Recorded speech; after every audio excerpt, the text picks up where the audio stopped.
소호진은 합종 맹약의 우두머리가 되었고 아울러 6나라의 재상을 겸하게 되었습니다. 안녕하세요. 우리는 합종연행이라는 말을 많이 합니다.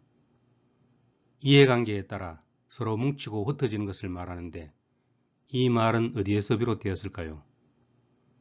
합종연행에서 합종은 효공과 상황의 개혁 이후 강대국으로 떠오른 서쪽의 진나라에 대항하기 위해 남북으로 자리한 6나라가 동맹하는 것을 말하고, 연행은 진나라가 6나라와 행으로 각각 동맹을 맺어 화친하는 것을 말합니다. 7제후국이 패권을 다투던 전국시대에 소호진은 합종을, 장인은 연행을 주장했는데 오늘은 그 중에서 합종을 주장한 소호진이라는 인물에 대하여 알아보겠습니다. 소호진의 생물연대는 명확하지 않으며 대략 명자와 비슷한 시대에 살았던 것으로 추정됩니다.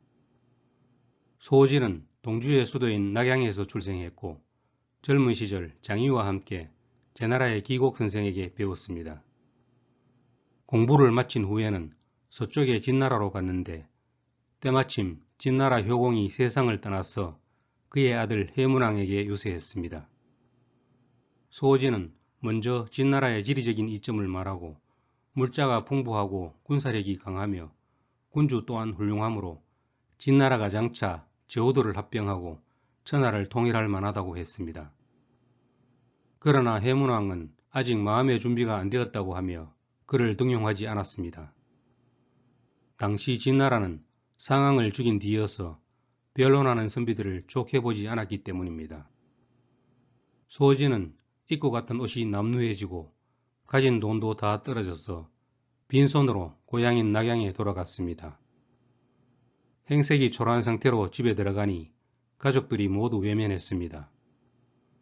아내는 배틀 작업을 계속하며 그들도 보지도 않았고 형수는 밥 지을 준비도 하지 않았고 부모 역시 말조차 건네려 하지 않았습니다. 이에 소호진은 큰 한숨을 쉬며 탄식했습니다. 아내는 나를 남편으로 생각지도 않고 형수는 시동생으로 생각지도 않고 부모님은 자식으로 생각지도 않는구나. 이 모든 게 진나라 때문이 아닌가. 그 길로 문을 걸어 잠그고 방에 들어박혀 책을 꺼내 두루 읽다가 강태공이 지은 병서 음부를 찾아냈습니다. 음부라는 책은 천하의 형세를 헤아리고 군주를 설득하는 비수를 담고 있었던 것으로 보입니다. 소호진은 곧바로 머리를 싸매고 그 책을 숙지할 때까지 끊임없이 읽었습니다. 그는 잠이 오면 송곳으로 넓적다리를 찔러 피가 발까지 흘러내릴 정도로 책을 열심히 읽었고 1년이 지난 후 상대방의 심리를 알아내어 설득하는 방법을 터득하자 이렇게 소리쳤습니다. 이 방법만 있으면 이 시대 군주들에게 유세할 만하다. 자신감이 생긴 소호진이 처음 향한 곳은 조나라였습니다. 그때가 기원전 334년경이었는데 당시 조나라 군주는 숙후였고 그의 동생 봉양군이 재상을 맡고 있었습니다. 봉양군이 소호진을 탐탁지 않게 보았으므로 소호진은 연나라로 갔습니다. 1년쯤 지난 후에야 연나라 문공을 만나게 된 소호진은 연나라가 처한 상황을 브리핑했습니다. 어느 나라를 가든지 그가 유세하는 방법은 먼저 그 나라의 지리적인 위치와 군사력을 진단하고 그 나라의 취약한 점을 드러내어 군주를 두렵게 만든 다음 자신이 원하는 방향으로 설득하는 것이었습니다. 소호진은 연나라가 외적의 침입을 받지 않고 편안하게 지낼 수 있는 이유는 조나라가 남쪽을 가려주고 있기 때문이라고 말했습니다. 그동안 진나라와 조나라는 여러 차례 싸워 서로 지쳐 있는데 만약 진나라가 연나라를 공격하려면 수천 리를 지나가야 하지만 조나라가 연나라를 공격한다면 며칠도 지나지 않아 수도까지 다다를 수 있으므로 심각해진다는 겁니다. 이어서 소호진은 이렇게 말했습니다. 따라서 진나라가 연나라를 치면 천리 밖에서 싸우게 되고 조나라가 연나라를 치면 백리 안에서 싸우게 되는 것입니다. 백리 안의 근심거리를 걱정하지 않고 천리 밖을 중시한다면 이보다 더 잘못된 계책은 없을 것입니다. 이런 까닭에 군주께서 조나라와 합종하여 천하가 하나가 되면 연나라에는 아무런 걱정거리가 없을 것입니다. 연나라 문공은 소진의 말을 옳다고 여겨 인접한 강대국 전나라와 조나라가 합종 맹약에 동참해서 연나라의 안전을 보장할 수만 있다면 온 나라를 들어 따르겠다고 했습니다. 연나라 문공으로부터 수레와 말, 금과 비단을 받은 소진은 다시 조나라로 갔습니다. 이때 봉양군은 죽었으므로 소진은 조나라 숙후를 만나 유세했습니다. 조나라 숙후에게 천하의 형세를 상세하게 설명한 소진은 이어서 이렇게 말했습니다. 지금 효산 동쪽에 세워진 나라 가운데 조나라보다 강한 나라는 없고 진나라가 천하에서 방해거리로 여기는 나라로는 조나라만 한 나라가 없습니다. 그러나 진이 감히 조나라를 치지 못하는 이유는 한나라와 위나라가 그 후방을 교란하는 것을 두려워하기 때문입니다. 그러므로 한나라와 위나라는 조나라의 남쪽 장벽인 셈입니다. 한나라와 위나라가 진나라를 감당하지 못하면 진나라의 신하가 될 것이고 그 화는 반드시 조나라로 모일 것입니다. 신이 천하의 지도를 놓고 살펴보니 제후들의 땅덩어리가 진나라보다 5배나 크고 제후들의 병사를 헤아려 보니 진나라보다 10배나 많습니다. 6나라가 하나가 되어 힘을 합쳐 서쪽으로 진나라를 치면 진나라는 반드시 무너질 것입니다. 그러나 지금 군주께서 진나라를 섬기면 진나라의 신하 노릇을 하게 됩니다. 연행을 주장하는 자들은 늘 진나라의 힘에 기대어 각 나라를 위협하여 땅을 떼어달라고 요구할 것이니 군주께서는 이 문제를 깊이 생각해 보시기 바랍니다. 잠시 군주를 위해 계책을 세워보면 한위 제초연 조나라가 하나가 되어 합종하여 함께 진나라에 대항하는 것이 더 낫습니다. 그렇게 하면 진나라 군대는 틀림없이 한곡관을 나와 효산 동쪽을 해치지 못할 것입니다. 조나라 숙후는 크게 기뻐하며 소진을 후대하고 엄청난 자금을 내려주며 제후들과 맹약을 추진하게 했습니다. 그런데 이 무렵 진나라 해문왕은 위나라를 공격하여 대패시키고 동쪽으로 나아가려고 했습니다. 당시 진나라 장수는 서수라는 인물이었는데 그가 바로 공손년입니다. 소진은 진나라 군대가 조나라를 공격하여 합종이 성사되지 못할 것을 우려하여 묘안을 생각해냈습니다. 기곡 선생에게 동문수사하겠던 장의를 모욕하고 화나게 만들어 진나라로 들어가게 한 것입니다. 또 한편으로는 사람을 시켜 장의를 도와주게 했는데 머지않아 진나라 격경이 된 장의는 소진이 도왔다는 사실을 알고 감사하다는 뜻을 전하며 소진이 있는 동안에는 큰 역할을 하지 않을 것이라고 말했습니다. 이에 안심한 소진은 한나라에 가서 유세했습니다.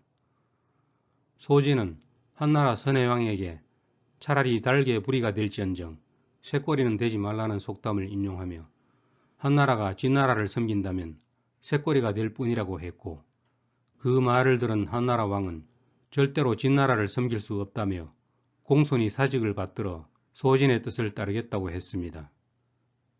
다음으로 소진이 향한 곳은 위나라였는데 당시 위나라 왕은 훗날 맹자도 만나게 되는 양해왕이었습니다. 소진은 위나라가 진나라를 섬기려고 하지만 그래서는 절대로 안 된다며 설득했고 해왕도 결국 소진의 뜻을 따르겠다고 했습니다. 소진이 다음으로 향한 곳은 제나라였고 당시 제나라 군주는 위왕이었습니다. 소진은 제-위왕에게 조나라 군주에게 했던 말과 유사하게 설득했습니다. 진나라가 과장되게 허세를 부리지만 제나라를 쉽게 공격하지 못하는 이유는 한나라와 위나라가 후방을 칠까 염려하기 때문이라는 겁니다. 제나라 왕도 소진의 뜻을 따르겠다고 했습니다. 소진이 마지막으로 간 나라는 초나라였습니다. 소진은 초나라 위왕에게 6나라가 서로 합종하여 화친을 맺어 진나라를 고립시키는 것보다 더 좋은 계책은 없으며 화친을 맺지 않으면 초나라는 진나라의 침공을 받아 위험해질 것이라고 말했습니다. 초나라 왕도 소진의 뜻을 따르겠다고 하여 마침내 6나라가 합종하여 힘을 합치게 되었습니다. 소진은 합종 맹약의 우두머리가 되었고 아울러 6나라의 재상을 겸하게 되었습니다. 소진이 북쪽으로 조나라 군주에게 일의 경과를 보고하러 가는 길에 고향인 낙양을 지나게 되었습니다. 이때 짐을 실은 수레를 비롯하여 제후들마다 사람을 많이 딸려보내서 소진의 행차는 왕의 행차가 부럽지 않았습니다. 조나라 왕은 이런 소문을 듣고 두려워 소진이 지나가는 길을 쓸도록 하고 교회까지 사람을 보내 위로하게 했습니다. 소진의 형제와 아내와 형수는 곁눈으로 볼 뿐 감히 고개를 들어 바라보지 못하고 고개를 숙였습니다. 소진이 웃으며 그의 형수에게 말했습니다. 어찌하여 전에는 오만하더니 지금은 공손합니까? 형수는 몸을 굽혀 기어와서 얼굴을 땅에 대고 사죄하며 말했습니다. 계자의 지위가 높고 재물이 매우 많은 것을 보았기 때문입니다. 형수가 말한 계자는 소진의 자입니다. 이에 소진은 길게 단식하며 말했습니다. 아, 빈궁할 때는 부모조차 자식으로 여기지 않더니 부귀해지자 먼 친척까지 다 두려워하는구나. 그러니 사람이 세상에 태어나 어찌 권세와 부귀를 가벼이 여길 수 있겠는가. 소진은 많은 돈을 풀어 일가 친척과 친구들에게 나누어 주었습니다. 소진이 목적을 달성하고 조나라에 돌아오자 조나라 숙후는 소진을 무안군으로 봉하고 합종 약속 문서를 진나라로 보냈습니다. 그로부터 진나라 군대는 15년 동안 감히 한국관 밖을 넘보지 못했습니다. 그로부터 1년이 지난 기원전 332년 진나라는 제나라와 위나라를 속여 두 나라가 조나라를 공격하게 함으로써 합종 명약을 파기하게 했습니다. 조나라 군주가 소진을 꾸짖자 소진은 연나라의 사신으로 가서 반드시 제나라의 배신 행위에 보복하겠다고 청했습니다. 소진이 조나라를 떠나자 합종 약속은 완전히 깨졌고 진나라 왕은 그의 딸을 연나라 태자의 아내가 되도록 했습니다. 소진이 연나라로 갔을 때 연나라 문공이 죽고 태자가 뒤를 이었는데 그가 여광입니다. 여광이 막 왕위에 올랐을 때 제나라 위왕은 연나라의 국상을 틈타 연나라를 쳐서 성 10개를 빼앗았습니다. 연나라 왕은 소진에게 합종 맹약을 맺었던 제나라가 조나라도 치고 연나라도 쳐서 천하의 웃음거리가 되었다고 하며 빼앗긴 땅을 되찾아줄 수 있겠느냐고 물었습니다. 소진은 제나라 왕을 만나 연나라 왕이 진나라 왕의 사위이므로 두 나라가 협공하여 제나라를 침공할 수 있다고 하며 두려움을 갖게 했고 결국 빼앗긴 성을 돌려받았습니다. 연나라로 돌아온 소진은 더욱 예우를 받았는데 연나라 여광의 어머니와도 사사로이 정을 통하는 사이가 되었습니다. 여광이 이 사실을 알게 되자 죽게 될까 두려워진 소진은 여광에게 제나라로 보내달라고 청했습니다. 죄를 지은 것처럼 거짓으로 꾸며 제나라로 망명한 소진은 제나라의 객경이 되었고 연나라를 위해 제나라를 황폐하게 만들 계책을 꾸몄습니다. 그 뒤 제나라 대부 중에는 왕의 총애를 받기 위해 노력하는 자들이 많았는데 그 중 한 사람이 사람을 시켜 소진을 죽이려고 했지만 죽이지는 못하고 깊은 상처만 입히고 달아났습니다. 제나라 왕은 소진을 찌른 사람을 찾도록 했지만 찾지 못했고 죽음을 눈앞에 둔 소진은 제나라 왕에게 말했습니다. 신이 죽으면 신을 거열령으로 다스려 시장 사람들에게 돌려보이시고 소진이 연나라를 위해 제나라에서 반란을 일으켰다라고 하십시오. 이렇게 하면 신을 죽이려던 자를 반드시 잡을 수 있을 것입니다. 제나라 왕이 그 말대로 했더니 소진을 죽이려던 자가 정말 자수해 왔으므로 제나라 왕은 그를 잡아 죽였습니다. 소진에 대한 평가는 엇갈립니다. 어떤 사람은 소진이 전국시대 최대의 도박꾼이며 국제관계를 이용해서 횡재를 했고 그가 아이디어를 낸 합종책은 6나라나 백성들의 이익이 아니라 오로지 자기 자신의 이익을 위해서였다고 합니다. 반면 긍정적으로 보는 사람은 소진 같은 현인이 나타나 천하가 복종하고 따르게 되었으며 그가 정치로 푸니 무력을 쓸 필요가 없었고 조정에서 일을 처리하니 변경해서 전쟁할 이유가 없었다고 합니다. 소진열전을 쓴 사마천은 소진이 제나라에서 간첩 혐의를 받고 죽었기 때문에 세상 사람들이 모두 그를 비웃고 그의 술수를 배우기를 꺼렸지만 그런 견해는 소진에게 억울한 측면이 있다고 했습니다. 소진에 대한 사마천의 평가를 소개하며 오늘 이야기를 마치겠습니다. 소진이 보통 사람의 집에서 태어나 6나라를 연합시켜 합종을 맺게 한 것은 그 지혜가 보통 사람보다 뛰어났다는 사실을 뜻한다.